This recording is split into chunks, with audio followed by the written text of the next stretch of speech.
से दुनिया कहे भूल जाऊं तुझे, पर नहीं ये मेरे इख्तियार में। मायानाज मौसीकार ख्वाजा खुर्शीद अनवर को हमसे बिछड़े 38 बरस बीत गए।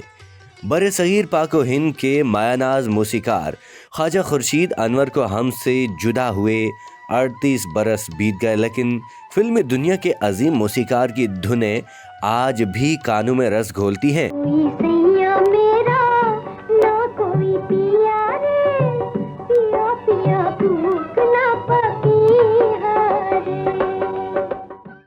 ख्वाजा खुर्शीद अनवर के करियर का आगाज़ 1939 में ऑल इंडिया रेडियो लाहौर से हुआ, लेकिन फिल्मी सफ़र की शुरुआत 2 बरस बाद बम्बई में बनने वाली फिल्म से हुई।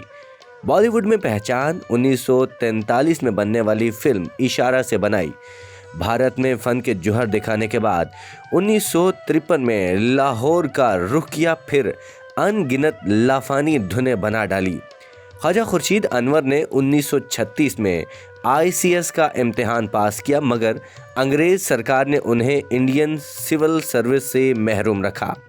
ख्वाजा खुर्शीद अनवर मायूस न हुए और अपने सफ़र का रुख मौसीकी की जानिब मोड़ दिया।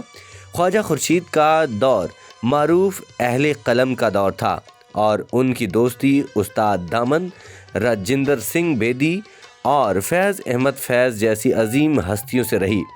शायद इसीलिए उन दोस्तों के फ़न में एक दूसरे के शोबों की झलक साफ नज़र आती है। बिलाखिर बरे सगीर पाको हिंद का मायानाज अजीम मौसीकार 30 अक्टूबर 1984 को दुनियाए फ़ानी से रुखसत हो गया।